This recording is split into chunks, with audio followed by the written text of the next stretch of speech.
You understand what I'm trying to do? And because they see how close I am to succeeding, where a lot of other so-called black leaders failed, there's a concentrated effort to stop them. They'll do anything to stop us, especially now. Because where is our opposition? In other words, like it says, who can stand against us now?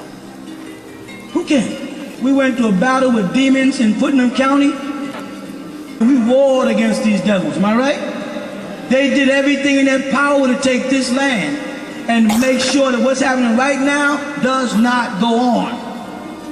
They tried every trick in the book. They ain't finished. They tried slander, defamation of character. They tried to lock brothers up, harass sisters on the street, stop every car coming down and make sure they did everything they could, and not one person come out and help us. Why? Because they had us marked as a cult. Oh, there's some crazy suicide cult. Reverend Dr. Malachi Z. York, author and scholar of over 408 books, and lecturer on various subjects, teacher of religion and culture in ancient civilizations of over 40 years. Raising the consciousness of his people, Dr. York's progressive solution for Nubians in America led to the success of living for and by each other through their culture and way of life. 3 major communities were born, developed from Brooklyn, New York, the Catskills Mountain, New York, and Eatonton, Georgia, thus the presence of Nuwaubians. With 476 acres of undeveloped land owned by the tribe, Nuwaubians stood in the way of a 20-year municipal plan of the Eatonton officials. In late 1997 through 1998 AD, Eatonton town officials disrupted the progressive growth of the Nuwaubian community with bogus planning and zoning violations, preventing them from building their Egyptian-style theme park. Since 1998 AD, one zealous sheriff, Howard Richard Seals, would spearhead a frivolous investigation of false allegations of child molestation and later racketeering charges of illegally structuring money against Malachi York and the Nuwaubian community.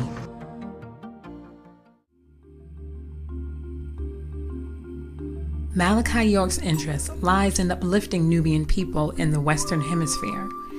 He even went beyond the hearts and minds of touching Caucasians, Latinos, Asians, and American Indians.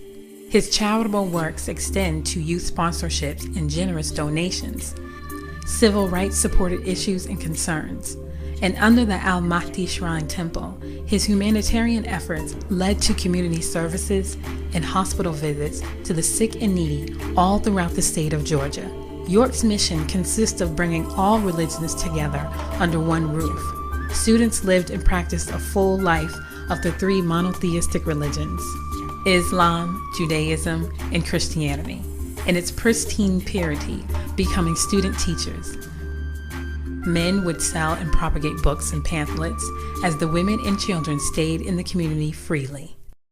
Dr. Malachi Z. York is a writer, and a writer of truth, or I should say nonfiction. And he's just informing the world of so much that he knows. And not to isolate him to being just a writer, but however you put it in layman's terms, or for everyone to understand out there in the public, is he's a scholar. Doc was in the office most of the time. He's in the office most of the time because he's constantly working on books. I mean, he's written over 465 books. I mean, over that. You could go as far as 500 books. He's written every single one of them. And what I was able to all times to help with is he'll dictate and we'll type, and then we'll put, like, you know, grammatical corrections in and things like that. This is what he did day and night, all the time. Writing, all the time. In the car? In the car. We're in the car and he's like, he's dictating something. It was like, he's just like, I've got to get this information to the people. And that drive is what is actually the motivation, is why we've been fighting for 6 years, and we're not stopping, and we're not going to stop until he is free. It was a communal lifestyle. You know, all of us have a certain connection and love for each other because of what he set up, Dr. Malachi York, what he set up for us in the community. You know, when we went to public schools, we all traveled together in groups. You know what I'm saying? Everybody knew not to mess with us as children. You know, we had men and women who watched us to make sure our hair, our nails, we were clean, clothes were pressed. You know what I'm saying? Make sure we ate right. Dr. York is a person is a giving person, because if you look at his record, what he did, it was always for the children, and that was our main goal out there, was about the children. That's why we really worked the way we did and tried to build the way we did, because everything was about the children. Malachi's vision is to raise the conscious level of Nubians worldwide. To achieve this, he always stayed firm in educating the youth through proper language and culture. The teachers that came to teach the children were from overseas. We had a teacher from Morocco, a teacher from Egypt, also a teacher from Mali, 2 teachers from Sudan, and a teacher from Israel. And these teachers were the best quality teachers. While the children learned on the weekends, the older children went to public school during the week.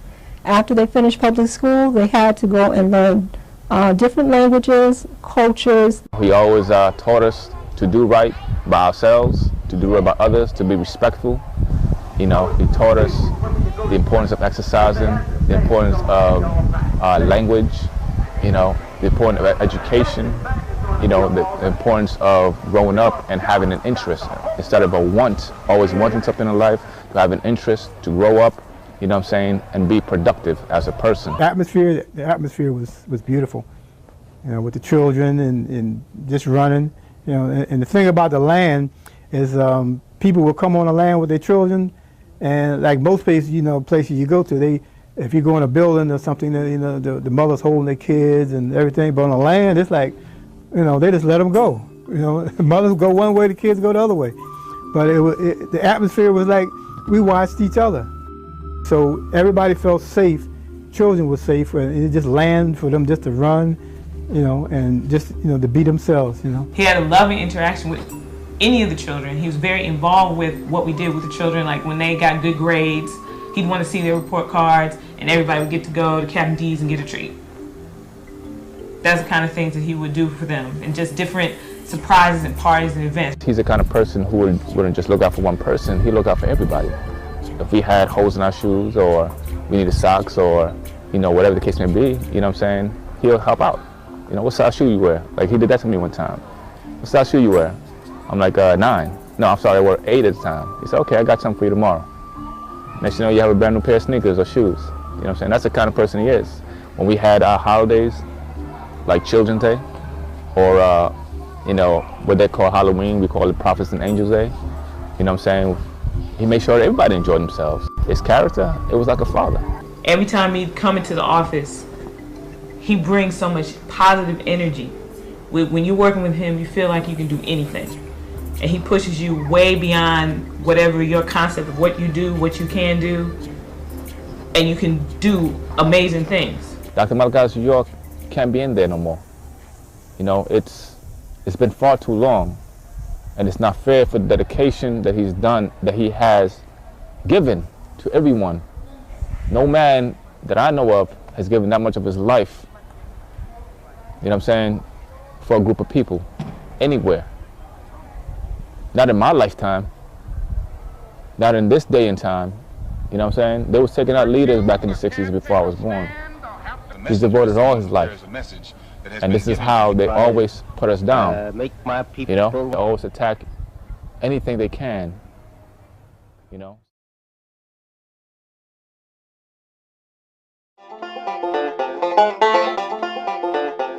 Putnam County, Eatonton, Georgia. Established December 12 in 1807. Named after General William Eaton, a military war hero from Connecticut. The small town is known as the dairy capital of the world, in honor of its major industry, dairy farming, the birthplace of noted writers Alice Walker of The Color Purple and Joe Harris, author of the Uncle Remus stories. This is their story, a people returning to their ancestral land, a small town sheriff, along with city officials and the federal government's concentrated effort to frame an innocent man, and the character assassination of a people out of fear and cultural differences, a case left with a paper trail of loopholes. One may say the greatest conspiracy never told of the wrongful conviction of Reverend Dr. Malachi Z. York. Last night. Right, Rev? Is it possible, Rev, that God could have spoke to me last night and spoke to my heart, Rev? 97 was a beautiful year for the Nuwaubians. 1997, we had already owned the land, and for the last 4 years, because we purchased it originally in 92, 93, so it's about 4 or 5 years. We had already owned the land. There was a good amount of building that had already been done. Holy Tabernacle Ministries had already built the Black Temple. And that was the first year that we had our Zed ceremony, a very special ceremony for us that only occurs once every 30 years. I was the first to arrive. Me and Wally, we arrived in Putnam County in 93. And during that time, it was just cows on the land. They had cows and they had deer, so it wasn't no, as they say, the pyramids in Tamaray back then when we first got there. Being here, right, I had certain instructions to, certain buildings we wanted to do, the build, because, we had some people coming. So I had to go down to Putnam County to put in, application for them, as far as trying to get a permit for the different buildings to build. And we encountered a lot of problems. At first it was okay, it's a house here, a house there. And then, they getting to realize, okay, it's more than one house, it's more than two houses.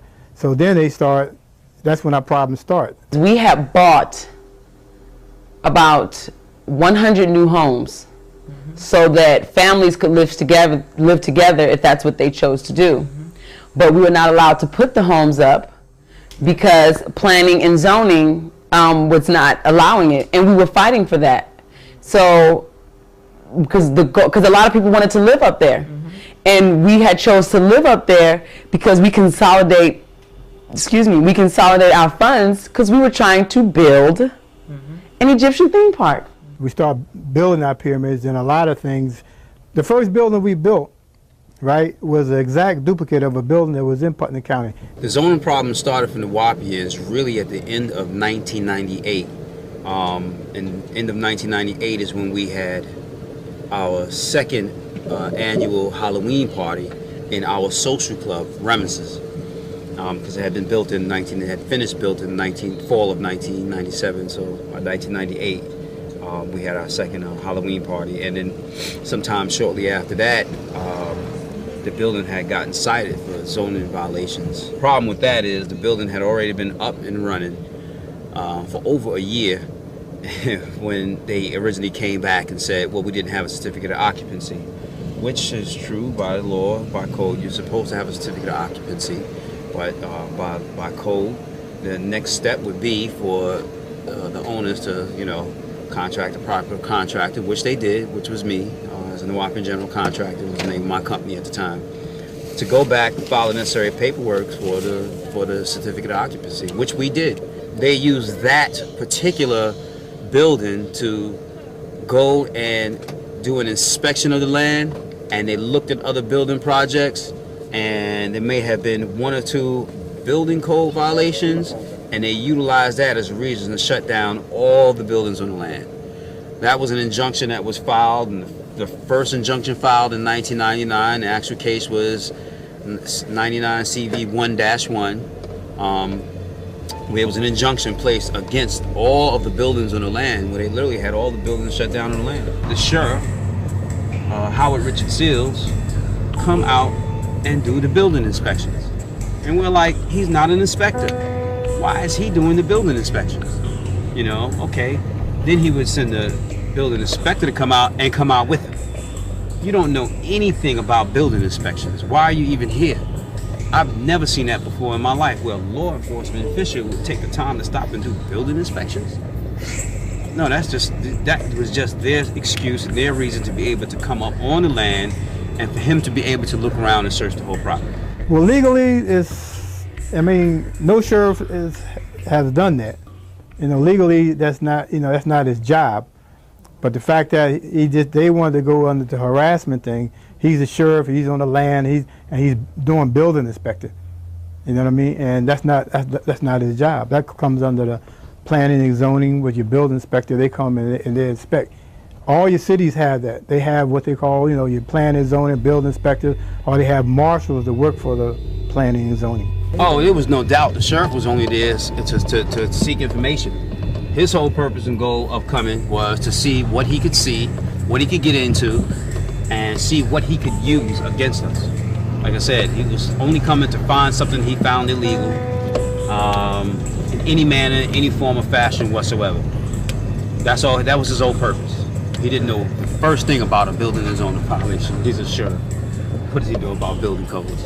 What New Orleans came to realize, Putnam County officials had made plans to expand their airport and upgrade State Highway 16, anticipating this to be the route of incoming tourists. The same highway that connects to Highway 142 runs directly in front of the New Orleans property on 404 Shadydale Road, which means tourists, before reaching the city of Eatonton, would have to first pass Tamaray, Egypt of the West. It was really all about the county officials working together with other members of government in order to get us off that land, because it was sat right on Highway 142, which is a main thoroughfare going towards Reynolds Plantation. And Reynolds Plantation was owned by Reynolds, who was a filthy rich man, who had ties to the government, and they just didn't want us as their little glitch in the system. That's when our problems start. Then they start holding us back. Well, we would go down there, okay, we want to get a permit for this. Well, you can't get a permit unless you do this. So we would go back and we would do that.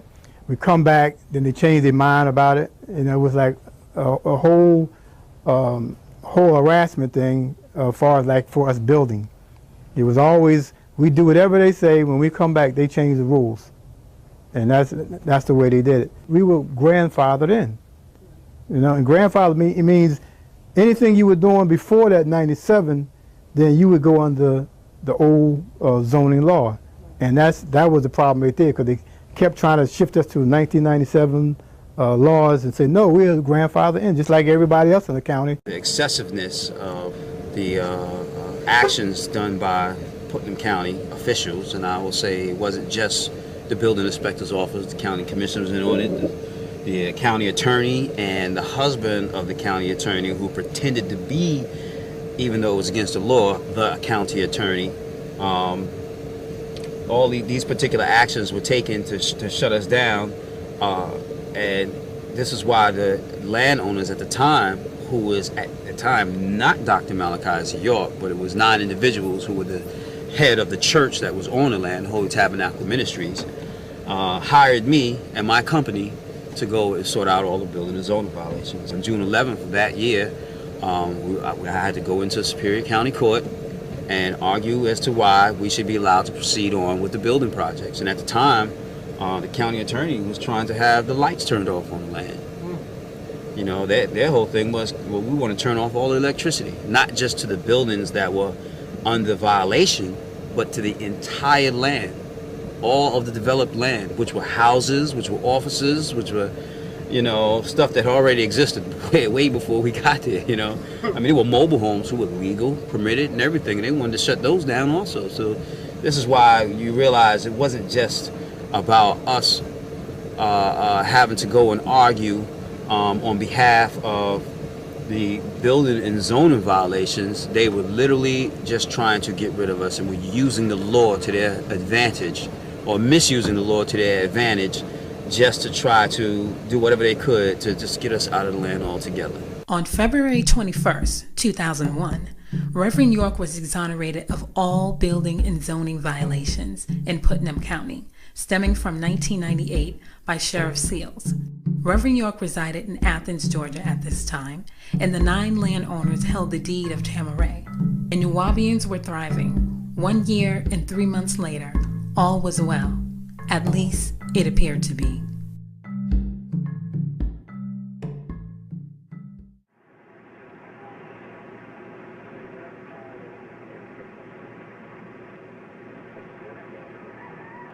Russ, authorities came fully armed and prepared for any hostilities. They came with helicopters, several SWAT teams, and dozens upon dozens of police cars and armed officers. As you can see there, authorities are now going building by building, it would appear, serving these search warrants. Here's another load of cargo going out in some trailers that they have brought onto the property. This is a very large compound covering several acres. The highlight of the compound are these Egyptian pyramids that sit at the center. We've seen authorities going in and out of those two pyramids as well. Some of the Nuwaubian Nation remain on the grounds. Authorities, SWAT teams and officers are sitting next to them as they sit on the ground over here near the shade. They have sat there for the whole hour and a half that we have been on scene, being watched by those FBI agents you see at the top of your screen. Authorities have also, in the last half hour or so, lined this compound with squad cars. Local authorities are also on the scene. As we pan out here, every few feet, there is what appears to us to be Putnam County Sheriff's officers with squad cars just lining the area. Highway 142 is shut down. They have brought in lights. The authority, the FBI, has to flood this compound with lights, as it appears they're going to be serving these warrants for quite some time. I remember walking this morning. I was walking vigorously. I remember seeing the sun shining on the pyramid and the statues, and it's just so beautiful. It's a privilege to be there every day and to wake up in the morning hearing the Om chant and having such just a peaceful existence. Because I was a city dweller forever before I came. And to live somewhere just so peaceful and so tranquil, your mornings just started off easy. That day was supposed to be an exciting day to me. The reason why is because on the land, my occupation was an artist. You know, I helped decorate a lot of the monuments, painted them, did a lot of exterior sculpturing of ancient Egypt and different cultures. And we had a very large project, you know, that we were working on, which was Edfu Museum. It's a resurrection of an ancient temple, you know, in ancient Egypt. We were standing, getting some air, talking. We were talking about what we'd eaten that day, and you know how we had eaten the right thing, we eaten the right time, we were feeling good.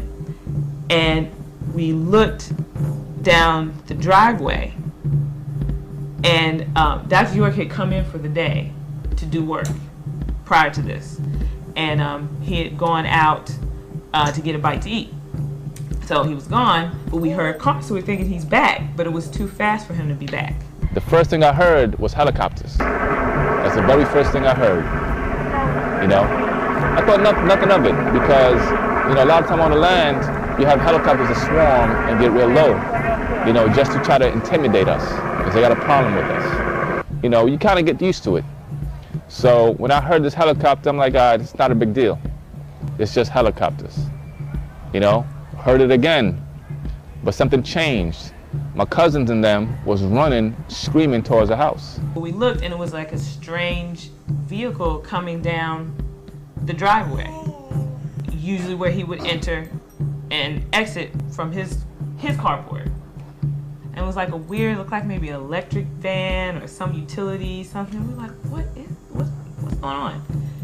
And we saw someone get out the vehicle with guns like this, and they were walking across the property, and there were most of the brothers were out at work at the time, but there were some brothers who were there working on, at the time we were working on Edfu. One of the brothers walked up and they had a gun pointed at him.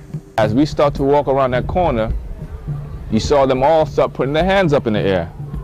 I'm like, why is their hands up in the air? So I could see further down, you know, because now my attention is away from where I was working and it's more towards the front of the actual train station. And I saw a guy way down. I remember his face, what he was wearing. He had a white shirt on, beige pants. He had a piece of paper in his hand and he had his gun pointing towards these brothers. We came, I came inside and I looked at everybody and I said, everybody calm down, we're under siege. I'm a pretty jovial person, so people are like, oh, what are you talking about, Robbie, you know, blah, blah. And it's like, no, really, they're men with guns and we are under siege. Please, everyone stay calm. You guys jump out, don't move, freeze. Freeze, don't move, FBI. I was like, whoa. Put my hands up, and all I had in my hand was a paintbrush. You know, literally, one paintbrush in my hands. I was still upstairs, so people run to the windows, and they're just like, oh my gosh. I mean, men are in straight tactical uniform. I mean, gas mask, bulletproof everything, shields, guns. I mean, they are going to war. I mean, you would think that we were in another country. I mean, they came down on ropes from helicopters. I mean, most of the men weren't there because they had jobs. I called the office, and there was no one there at the time. While we were on the phone, then there was a raid on the land, and I didn't know what was happening because she said, emergency, I have to go. And she quickly hung up the phone. I hadn't yet known what had happened that day, but people had started calling me because also at Dr. Malachi Z. York's house in Athens, Georgia, it was being raided at the same time. The no-knock warrant issued by the federal had the name Dwight D. York as the resident of 404 Shadydale Road at the New Wapian property. The question is raised, if Malachi York, who the courts refer to as Dwight, is a resident, then why was the feds also raiding his living residence since 1998 at 155 Mansfield Court in Athens, Georgia, an hour and a half away? So I looked out there and I seen all these men in black, police officers in black, and they were just running, trying to circle the house, right?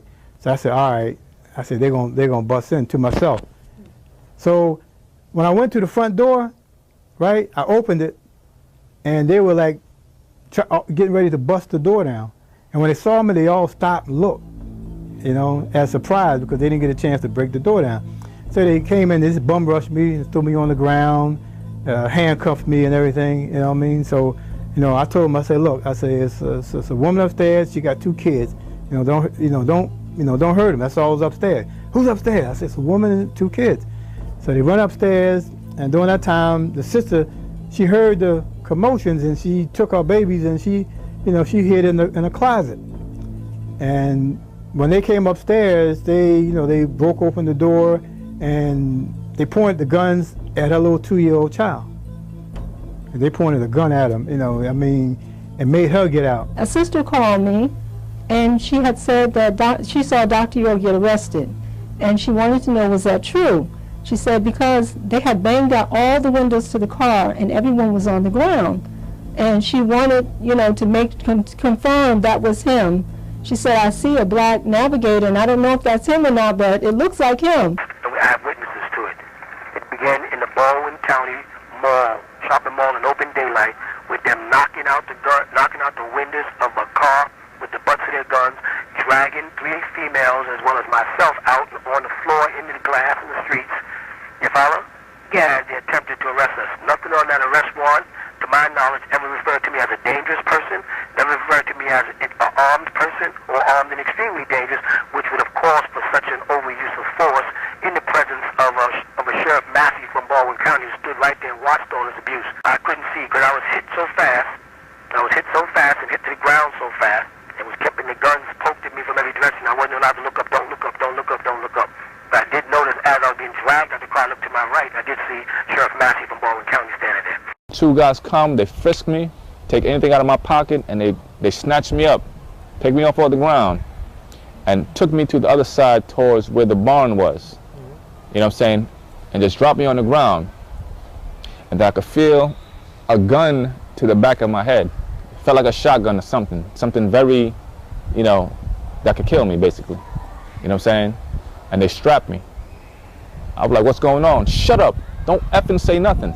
We were all afraid for our life. Literally, I had resolved in my mind, wow, I'm gonna die today.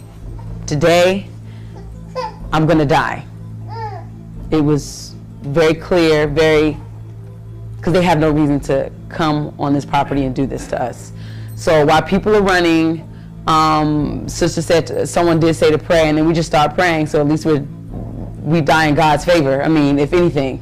And while all this is going on, it's all happening simultaneously, because you have houses with children, babies, infants, all the way up to teenage boys and teenage girls who are also, this is happening to them at the same time this is happening to us in the office. You hear a bang at the door and a big explosion type sound at the basement. They blew out the window. The office is kind of like a square. Like, I'm gonna just say it meets at this corner, like, meets at a corner like this. And there's a window right here, front door. You hear a boom, an explosion, glass shatter, and women just screaming. And so we're just praying, and they're like, lay down, lay down. We're all laying down on the floor. One of the sisters, she has an asthma attack. She was trying to breathe. Man comes up the steps. It's a spiral steps to get to the second floor. He comes and he points the gun directly in her face.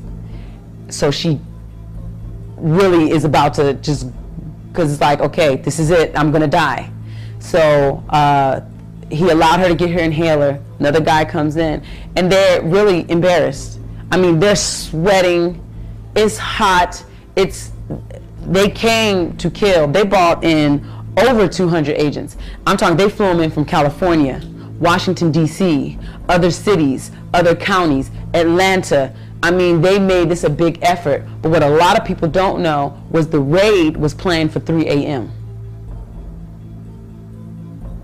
3 a.m. in the morning, where everybody was asleep. That's when they had planned the raid. By the grace of the Most High, it didn't happen at that time, because then it definitely would have been a slaughter, just a bloodbath, and women, children, men, women, everybody would have just been dead. And on the news, it might have been chalked up as, oh, they killed themselves, or, you know, it was a war, men, women, children had guns, or just something like totally insane. It would have been chalked up as that. They literally came with the freezer trucks and body bags, because that was what they had expected and what they had planned for. Children are crying.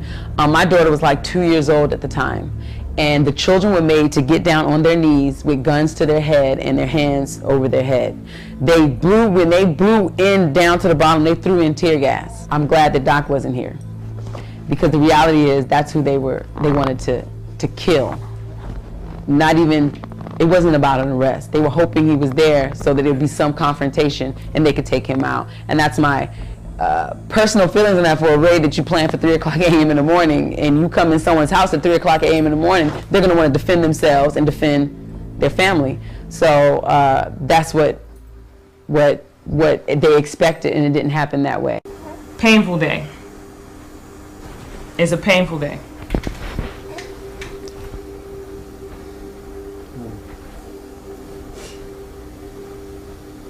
It's a miracle. It's a miracle and a blessing. Dr. York survived, and all of us, because that clearly was not the intent of the day.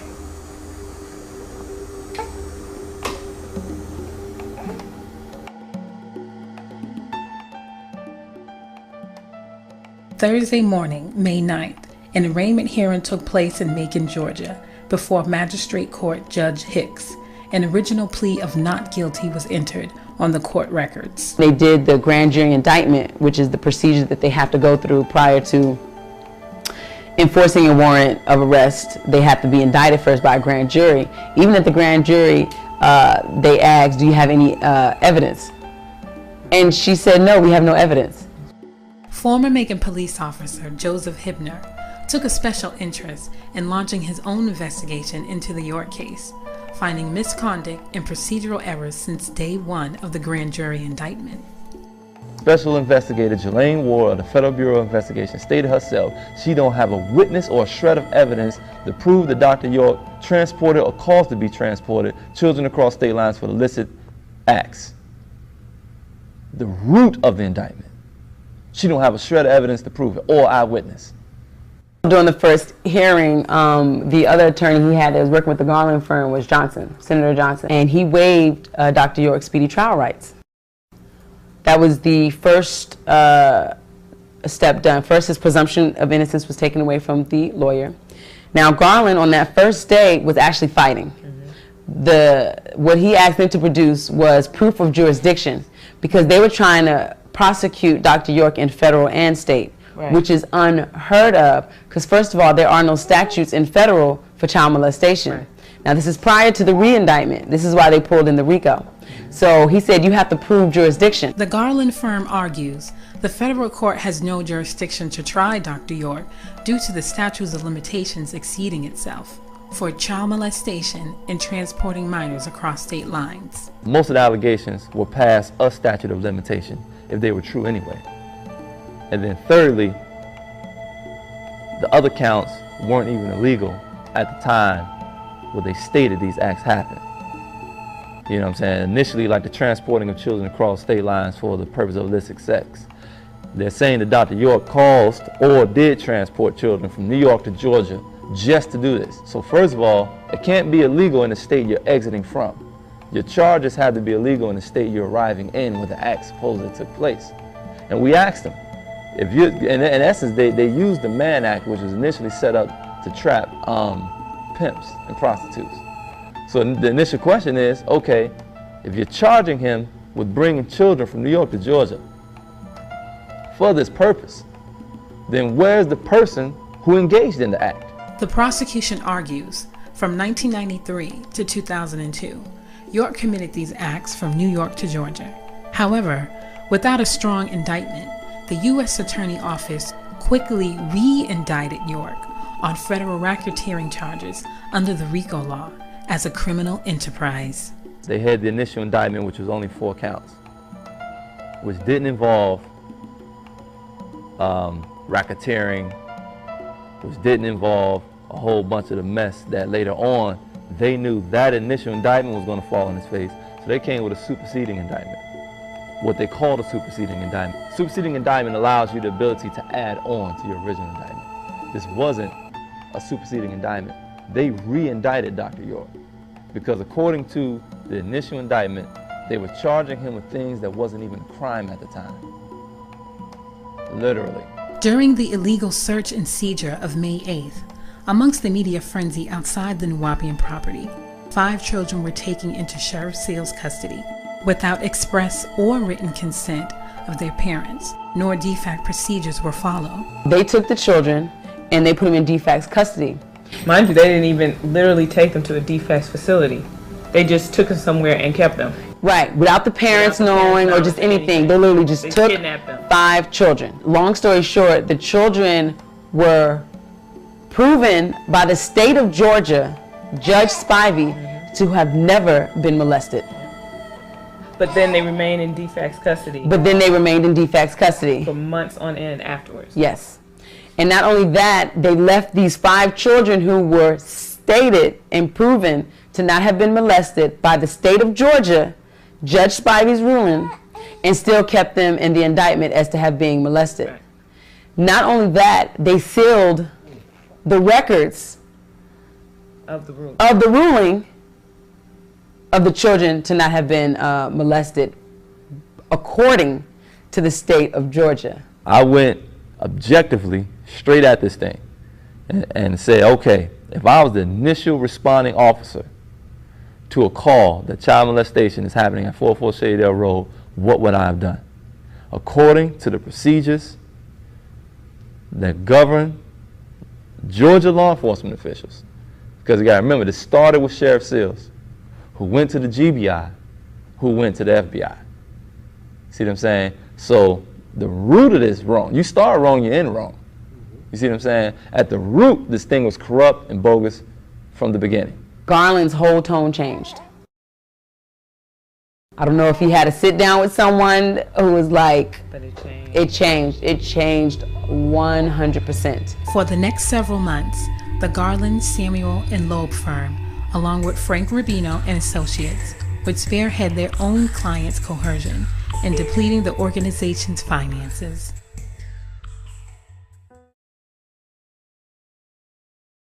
Lawyers are ignoring people and not responding. Garland them never showed up there except once to visit when they want to talk about money. You found that? Yeah. Never to really go over the case. They send some young kid up there called Charles who would come up there and talk about history and nothing about the case. You follow? And that's from Garland's firm. That was from the Garland and Loeb firm. I didn't want to work with the Garland firm. I didn't trust them, and I knew they was working with Seals. Meanwhile, the judge the other day in court, Judge Ashley Royal, made a statement that he thinks the letters that I put in to start the proceedings proceedings for filing against this firm, the Garland Law Firm, for ineffective counsel, assistance to counsel. He said he thinks it's a ploy that just started that day. On the torture end of it, he was constantly denied sleep and constantly questioned and harassed for 24 hours straight through the night, prior to making the plea. So he made that plea under duress. Even in the beginning, the plea, Garland came to him because I don't know if a lot of people know, but the Garland firm is known for plea deals. The plea agreement, before I already said I don't trust them, I don't want to work with them. And they just kept hiding. They actually shackled me and made me come out to the phone. They would actually come to me and put me in shackles and drive me to the phone and talk to Garland while he reiterates, you must take a plea. It's better for you to take a plea. You know, since you're suffering like this, you're facing 1,000 years. I'll never be able to win this case. I've had cases like this before. Why let these other girls suffer? Why do these people suffer? Don't think about yourself. If you was my son, that I would do this for you. I would tell you to do this. He was working all the time with them, and I knew it. Because I knew they had no case. I knew there was no such thing in those videos. I knew the witness they talked about. I knew this was all a big plot. Garland basically comes to him like, you need to take this plea. He works out a plea deal with the prosecution. Prosecution's like, we'll let all the other people go if he takes this plea. Dr. Stark's like, no, we'll just fight it. We can fight it. We can win it. We can win it. And he didn't want to fight this case because he was made a deal with them. Took over $1.5 million, as I'm told by my sister, in cash money from our tribe, and flaunted it and didn't even use it. Never intended on having a trial, but intended to put their bogus plea. But they knew I wasn't going to take a plea, so they had to torture me into taking a plea. Kathy Johnson, Khadijah Merritt, Chandra Lumpkin, and Astaire Cole was originally on the indictment as victims, stating nothing ever happened. Once they agreed not to become co-conspirators against York, they became co-defendants along with him. Now you have to think, these are mothers that were taken away from their children. Chandra Lumpkin's daughter was still breastfeeding. She not even a year old, a baby, and put in jail. Khadijah Merritt, son, about 3 years old. Yeah, you know, or Kathy Johnson, who suffers. She has a hereditary illness where, you know, she needs medical help, not to be sitting in a jail cell. I was told that they were being treated the same way I'm treated. That means I was sleeping on a concrete floor with real pork bad food, wasn't getting my medication, watching rats and roach bugs and stuff, in the midst of very dangerous criminals. Noted Kathy suffering from MS, which is a very, very dangerous disease. I said, they're not giving me my medicine. Hers is brain deteriorating. She'll be crippled for life. They used that, not to mention starvation, sleep degradation, where they kept waking me up, no allowed to telephone calls, interfere with my mail, you know, definitely a poor diet, a whole bunch of things, and just outright vulgar and physical abuse. The last straw was when Rochelle York came with the attorneys, and the attorney said, okay, look, final, this is the deal. They'll let everybody go. You'll be able to speak to your people one more time, and you have to tell them that everything that you've taught for 30 years was a lie. Take the deal. They kept battling that. This is why it took a week. It was like, no, forget it. Dr. York is just like, they're all in jail because somebody is angry at me. And so, what choice did he have? Their lives were pendulent upon him agreeing to a guilty plea. It was a setup. It was a setup from the door. So once the government didn't take the plea, they didn't take the plea because during the plea deal, which is in the transcripts, the judge involved himself in it, like gave an idea which would be a better amount of time to give Dr. York. And that's biasness. And that's when Lawson took himself off of the case, because he showed complete biasness by involving himself, giving his opinion on Dr. York.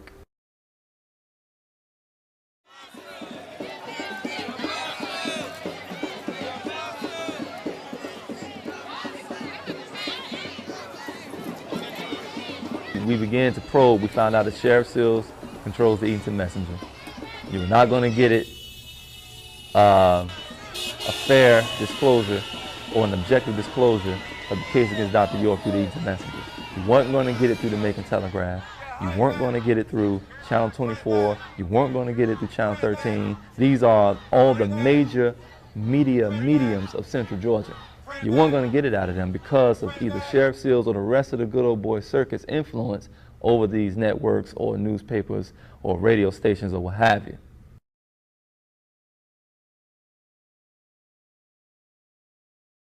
Adrian Patrick was eager to do it. He was like, okay, I'll prepare us for trial then. But the key thing with him is he came in December 17th? Right, like with 2 weeks. He came in December 17th, 2003. Mm-hmm. The trial ended up being January of 2004. So when he came on and Aurora and the Garland firm was released, he requested a continuance because he needed time to prepare for trial. He needs to go. There are boxes and boxes and boxes of discovery material full of files. Because mind you, this is from 2002 to the winter of 2003. There's tons of court documents. It's a very complex case. Witnesses to interview. All these things that go into preparation for trial. And he was expected to do all that basically in a month-and-a-half span. So he requested a continuance, and it was denied. So automatically from the door coming into the trial, Dr. York was placed at an enormous disadvantage because he had to cram in a year-and-a-half worth of work in weeks. See, the public don't know this. The judge called them in chamber and turned to Reverend York and said, I knew you were going to pull something like this. Why do you care? You're supposed to be an objective observer in a situation where he'll be tried by his peers. They made him go forward with the trial. Here's the trick the judge played. He said, I'm not going to let you release Manny Aurora. How you going to tell Dr. York? He's saying, I don't want this guy. This guy's not working in my best interest. The Constitution protects my right to legal counsel, who's obligated to fight on my behalf. This guy ain't got a witness ready 7 days before trial. He needs to go. The judge says no. And that was a game they played to not allow the continuance. Then as soon as the trial started, the judge allowed Manny Aurora off the case.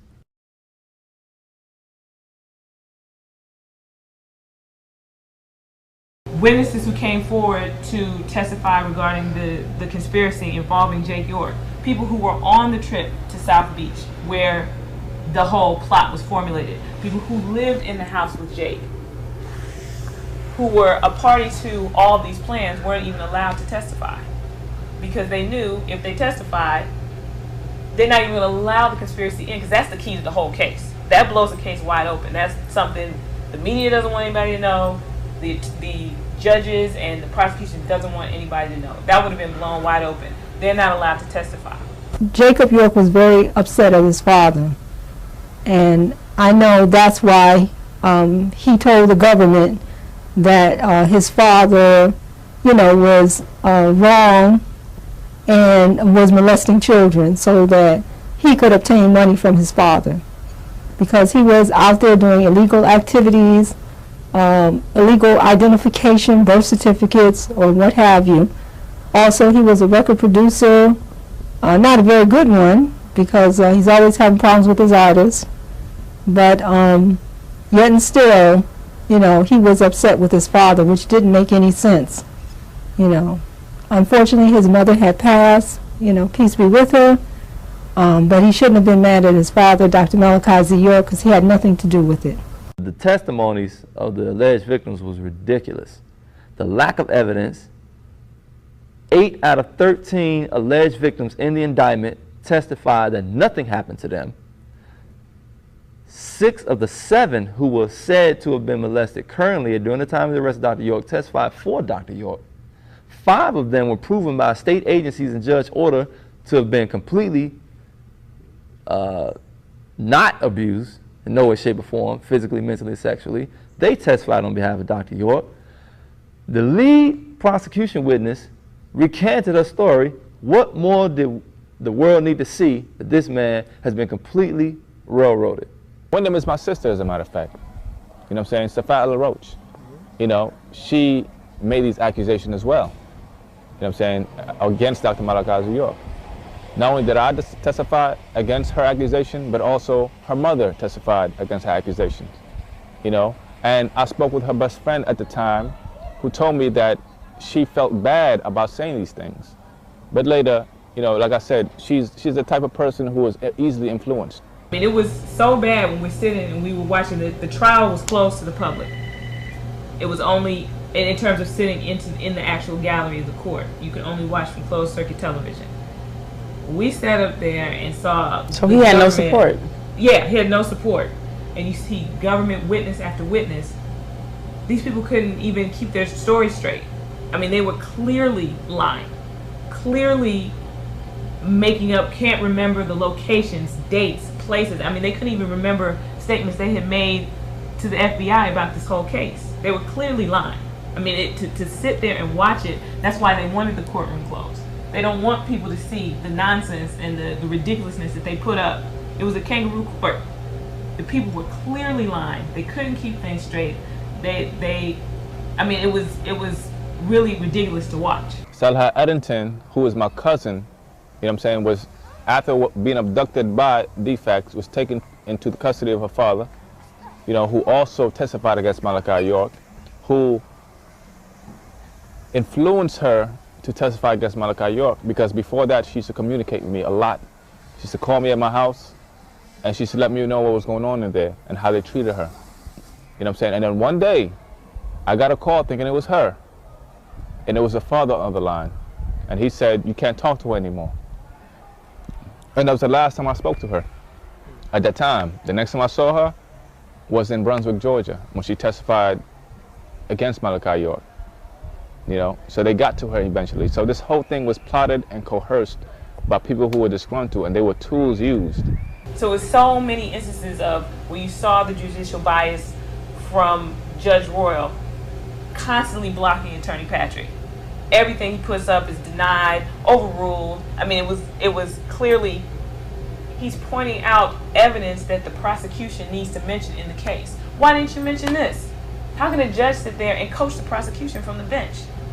And these are things that were happening throughout the trial that people don't know about, because subsequently the transcripts were sealed. So people couldn't even find out what actually happened. After the prosecution has maybe a week and a half of putting up witnesses, the judge rushes Attorney Patrick's witnesses, saying that they're repetitive and we don't have time, after it's been a week and a half of the prosecution witnesses. But now, oh no, we don't have time, too many of your witnesses are repetitive. So he showed a clear biasness against Dr. York. But despite that, Attorney Patrick still put on witness after witness of people who could attest to Dr. York's character, who could attest that none of this happened. All these so-called alleged victims who got up there and said, this did not happen to me. We even had Issa Johnson, who's supposedly supposed to testify on behalf of the prosecution, get up there and say nothing happened. So all these people who are in the indictment are saying nothing happened. How are they getting guilty counts, getting guilty on counts pertaining to people who were there who said nothing happened? They said it didn't happen. So why are you getting a guilty verdict on people who said this didn't happen to me? I went to the trial and I seen it. They never produced any evidence. Don't believe me? Check it out. You will find out there isn't a shred of physical evidence against Dr. Malachi York to this day. Not a doctor's examination, not a picture of the act, not any videotapes of the act, not any DNA samples that were used or presented as evidence during trial.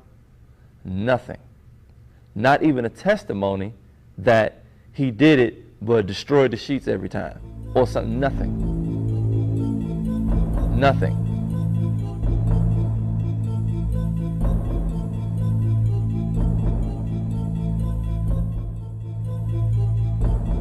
Judge C. Ashley Royal stood up, recharged the jury, and sent them back in to deliberate.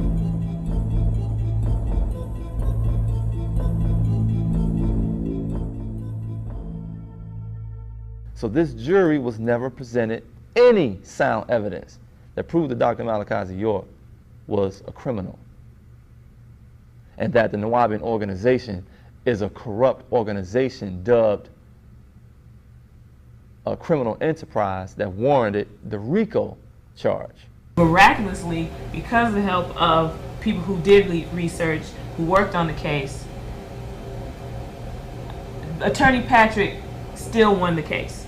He won the trial in terms of presenting the facts of the case. It got pulled off because of the work of members of the organization, people who have been researching, who pulled it off. But to be placed in that position legally, he was automatically placed at a disadvantage that wasn't fair to Dr. York.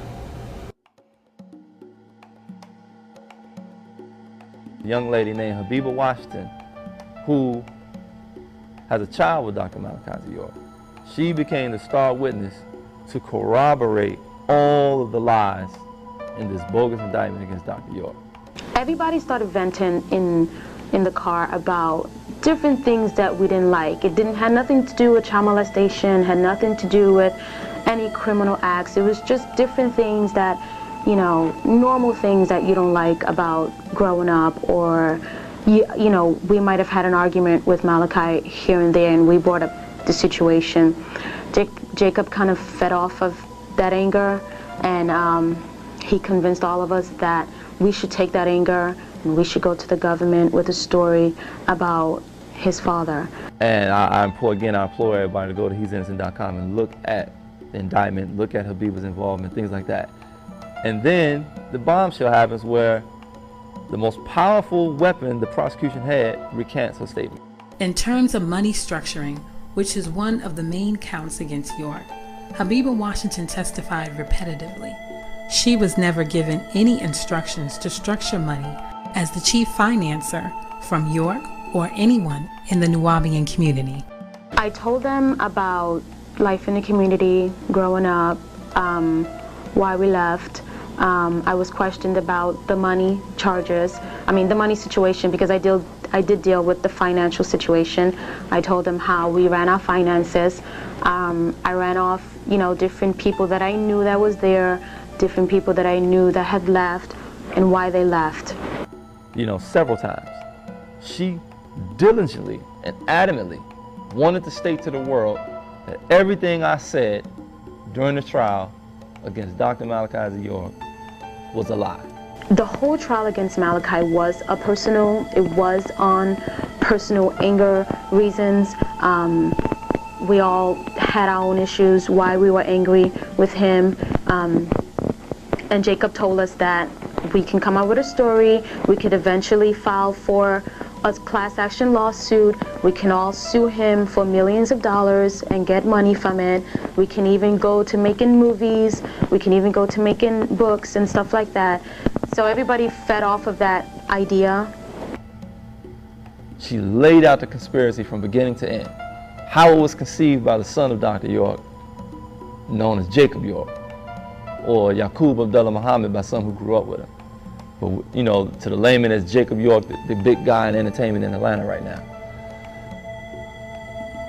Laid it out, made her study the Watergate Jew, made her study Jim Jones, made certain other of the alleged victims who we know are liars study these things so they can profile the Nuwaubians the same way they profile other extremist cults, so they can line it up. She lays the whole conspiracy out. Prior to Jacob telling us about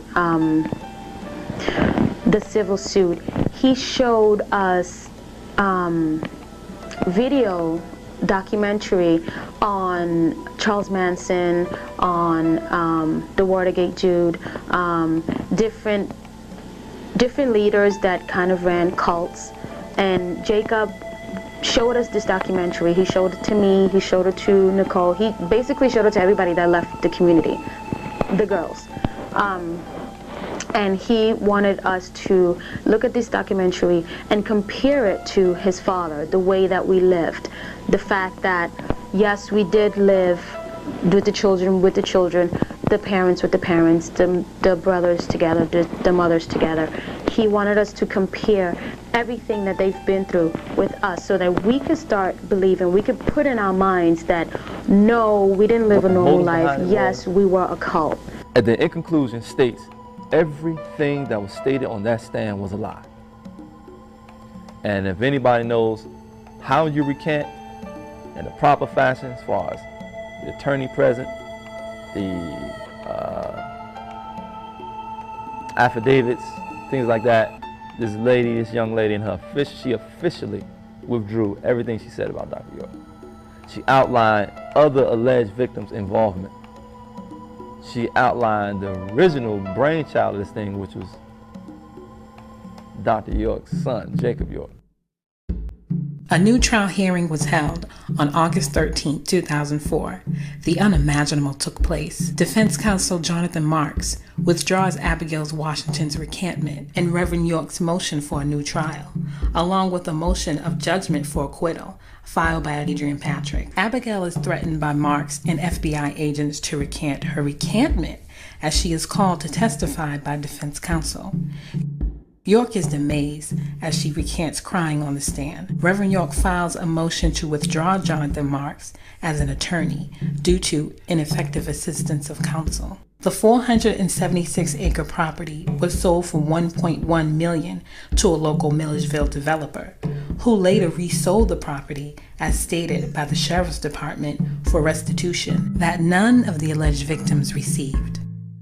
I would love and challenge Max Woods, Moultrie, Jelaine Ward, Stephanie Dacker, Sheriff Seals. You get on that end of the table, and I'll stand on this end of the table, and let's present our facts as to whether Dr. York is innocent or guilty. Pay-per-view. All proceeds go to the winner. Anything I've been through since then was worth the time I spent on the land and the time we're going to spend together again with Dr. York when the community comes back together. It's nothing like it in the world. For Nubian people, there's no place like Tamaray in the world. There's no organization like this in the world. Dr. Malachi York is innocent, and Dr. Malachi York needs to be freed now. That's what I have to say. You know, and for the world, and for those who's watching,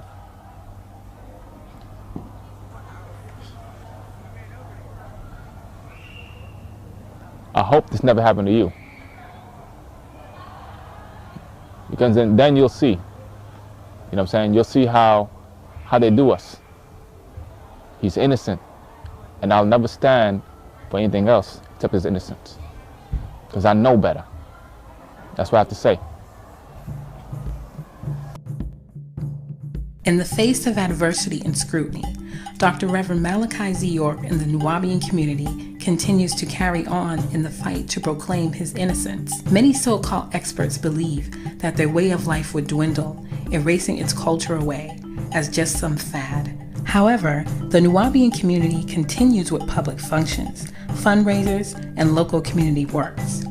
Reverend York is everything but a serial pedophile, which is still yet to be fairly contested in a court of law or public opinion. Disputing his character may be easy for some, but to dispute his efforts is inevitable. Raising the conscious level of people of color in the Western world and abroad to a new way of thinking is inevitable in a span of 40 years. Doing for self and kind, living for and by one another creates an inferiority complex amongst the majority rule in the Western world. The adversities against liberation may slow down the group, but it will never stop change, that which is constant in the name of freedom. In 1999, Malachi York denounced his American citizenship and became a full nationalized Liberian citizen, enjoying all its rights and benefits. Since his arrest in 2002, the United States government has ignored his request to return to Liberia.